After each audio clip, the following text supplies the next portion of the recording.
بسم اللہ الرحمن الرحیم سورہ بنی اسرائیل آیت نمبر 61 وَإِذْ قُلْنَا لِلْمَلَائِكَةِ اسْجُدُوا، اور جب ہم نے کہا فرشتوں سے تم سجدہ کرو لآدم آدم کو، فَسَجَدُوا إِلَّا إِبْلِيسَ، بس سب نے سجدہ کیا سوائے ابلیس کے۔ قَالَ أَأَسْجُدُ، اس نے کہا کیا میں سجدہ کروں لمن خلقت طینا، جس کو تو نے مٹی سے پیدا کیا۔ قَالَ أَرَأَيْتَكَ، اس نے کہا بھلا دیکھو تو، ھذا الذی کرمت علی، یہ وہ ذات ہے جسے تو نے مجھ پر عزت دی ہے، جسے تو نے مجھ پر پرائیورٹی دی ہے۔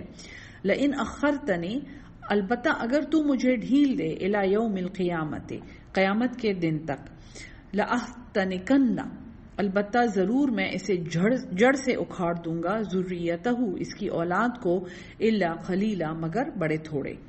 قال اذهب، اس نے فرمایا تو جا، فمن تبعک منہم، پس جس نے تیری پیروی کی ان میں سے، فإن جہنم، پس بے شک جہنم، جزاؤکم، تمہاری سزا ہے، جزاء موفورا، ایک بھرپور سزا۔ سائیکالوجی اس کی آپ یہ دیکھیں کہ شیطان نے غرور کیا، اس کا مطلب ہے وہ غرور سے بھرا ہوا تھا، یعنی جس اللہ سے اسے انتہائی محبت تھی اور جس کی وہ ہزاروں سال تک عبادت کرتا رہا تھا، اس اللہ کو اس نے چیلنج کیا، اس کا مطلب ہے وہ انتہائی سرکش تھا، انتہائی وہ مغرور تھا اور انتہائی خود پرست تھا، انتہائی انا پرست تھا۔ یہ الفاظ آپ یاد رکھیں، یہ شیطان کے کیریکٹرز ہیں۔ ان سب باتوں کے ہوتے ہوئے اس نے یہ کہا کہ اے اللہ، میں تو تمہارا اتنا پیارا ہوں، میں تو تمہارا اتنا لاڈلا ہوں، تم نے مجھے کیسے اس مٹی کے ڈھیر کو سجدہ کرنے کا کہا ہے؟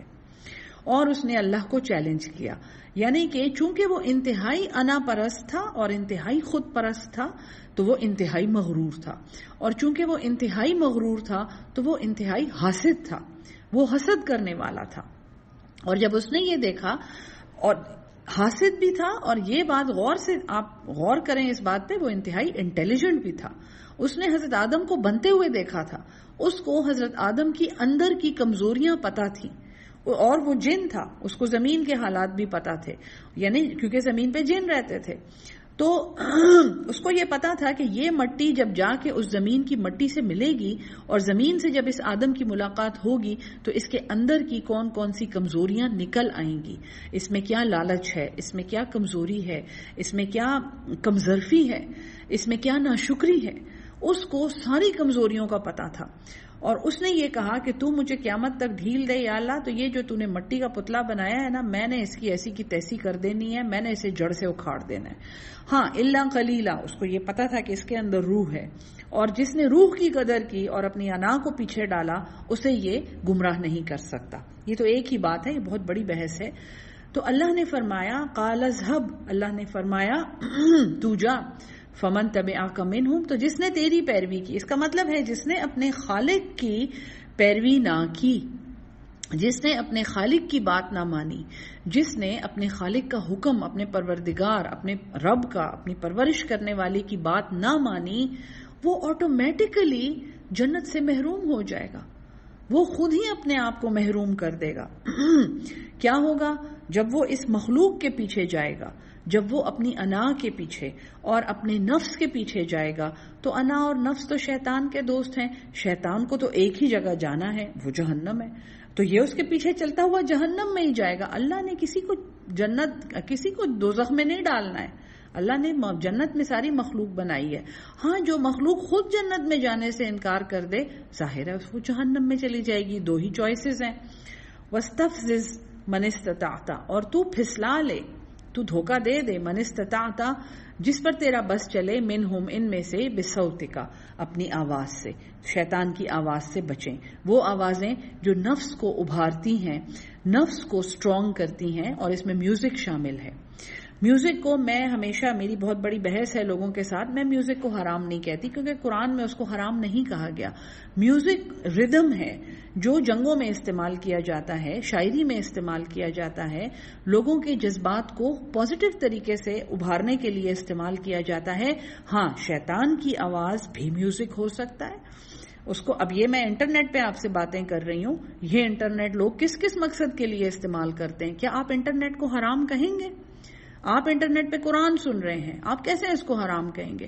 تو جو میوزک، جو آواز لوگوں کو فائدہ دے اس کو ہم کیسے حرام کہہ سکتے ہیں؟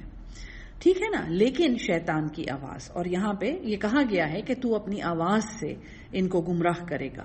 وَأَجْلِبْ عَلَيْهِمْ، اور چڑھا لا ان پر، بِخَيْلِكَ اپنے سوار، وَرَجِلِكَ اور اپنے پیادے. یعنی کہ شیطان کے پاس پوری فوجیں ہیں جن میں سوار بھی ہیں اور پیادے بھی ہیں. وَشَارِكْهُمْ، اور ان شریک کر لے ان کو، شریک ہو جا ان کے ساتھ، فی الاموال ان کے مالوں میں، واولاد اور اولادوں میں. تو جو مال اللہ کی رضا کے لیے نہ استعمال ہو وہ ظاہر ہے شیطان کو خوش کر رہا ہے. جو اولاد اللہ کے پیغام کے مطابق جس کی پرورش نہ کی جائے وہ شیطان کی فوج میں شامل ہوگی.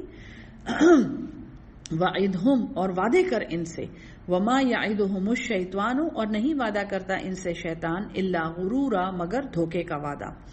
ان عبادی، بے شک میرے بندے، لیس لک علیہم سلطان، تیرا ان پر کوئی زور نہیں ہے. وکفا بربک وکیلا، اور کافی ہے تیرا رب کارساز. ربکم الذی، تیرا رب وہ ہے، یسجی لکم الفلک، جو چلاتا ہے تمہارے لیے کشتی، فی البحر، دریا میں، لتبتغوا من فضلہ، تاکہ تم اس کا فضل تلاش کرو. انہ کان بکم رحیما، بے شک وہ تم پر انتہائی بار بار رحم کرنے والا ہے. وَإِذَا مَسَّكُمُ الضُّرُّ فِي الْبَحْرِ، اور اگر تمہیں کوئی تکلیف پہنچتی ہے دریا میں، ضَلَّ مَن تَدْعُونَ، گم ہو جاتے ہیں ان سے جنہیں تم پکارتے تھے، الا ایاہ، مگر وہی ایک اللہ جسے تم پکارتے ہو. فلما نجاکم، پس جب وہ تمہیں بچاتا ہے، الی البر، خشکی کی طرف، آردتم، تم پھر جاتے ہو. وکان الانسان کفورا، اور ہے انسان بڑا ناشکرا. افامنتم، کیا تم نہ ڈر ہو گئے ہو، ان یخسف بکم، یہ کہ وہ دھسا دے تمہیں، جانب البر، خشکی کی طرف، اور یرسل علیکم حاسبا، یا بھیجے تم پر پتھر برسانے والی ہوا. ثم لا تجدوا لکم وکیلا، پھر تم نہ پاؤ اپنے لیے کوئی بھی کارساز. ام امنتم، کیا تم بے فکر ہو، ان یعیدکم، یہ کہ وہ تمہیں لے جائے، فیہ تارتن اخری، اس میں دوبارہ، فیرسل علیکم، پس وہ بھیجے تم پر، قاصفا من الریح، ایک سخت جھونکا ہوا میں سے، فیغرقکم بما کفرتم، پس وہ تمہیں غرق کر دے اس کے بدلے میں جس میں جو تم نے ناشکری کی. ثم لا تجدوا لکم، پھر تم نہ پاؤ گے اپنے لیے، علینا، ہمارے خلاف، بھی تبیعا، اس پر کوئی پیچھا کرنے والا. تو اللہ تعالیٰ بار بار مثالیں دے کے سمجھا رہا ہے کہ تم جب مصیبت میں پھنستے ہو تو تم اس ایک ہی رب کو پکارتے ہو، اور جب ختم ہو جاتی ہے مصیبت تو فوراً بھول جاتے ہو. اور کیا تم بھول گئے ہو کہ اللہ دوبارہ بھی ایسا کر سکتا ہے؟ وَلَقَدْ كَرَّمْنَا بَنِي آدم، اور تحقیق ہم نے عزت بخشی ہے بنی آدم کو. کرم جو ہے، کرم ایک بہت زبردست لفظ ہے، اس کی روٹ جو ہے کاراما، کاف رے میم، یہ وہ حصہ ہے جو ہماری ریڑھ کی ہڈی کے اینڈ میں ایک چھوٹی سی ہڈی ہوتی ہے نا جس پہ ہم بیٹھتے ہیں، اس کو کوکسکس کہتے ہیں. تو پورے انسان کا وزن وہ ہڈی برداشت کرتی ہے، اور وہ ساری عمر جو ہے بڑے آرام سے وہ بوجھ خاموشی سے برداشت کرتی رہتی ہے. کرم جو ہے یہ بہت گریس کو، بہت زیادہ وقار جو ہے اس کو آپ سمجھیں کرم کہتے ہیں. تو ہم نے ایک عزت بخشی ہے، ایک وقار بخشا ہے اولاد آدم کو. وَحَمَلْنَاهُمْ فِي الْبَرِّ، اور ہم نے انہیں سوار کیا ہے خشکی میں، وَالْبَحْرِ، اور دریا میں. یعنی یہ اولاد آدم جو ہے یہ ساری دنیا جو ہے کرہ اس کے لیے چھوٹا پڑ گیا، ہر جگہ پھرتا ہے یہ. وَرَزَقْنَاهُمْ مِنَ الطَّيِّبَاتِ، اور ہم نے رزق دیا انہیں پاکیزہ چیزوں سے.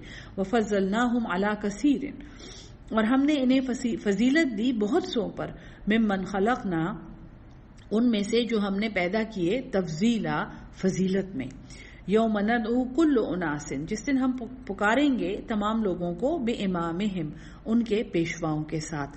یہ گواہی یاد ہے نا آپ کو کہ ہم تجھے اس پر گواہ بنائیں گے سب کے اوپر، پھر ہم تجھے ان سب پہ گواہ بنائیں گے. تو یہ ایک قیامت کا بتایا جا رہا ہے کہ ہم ان کے پیشواؤں کے ساتھ انہیں اٹھائیں گے.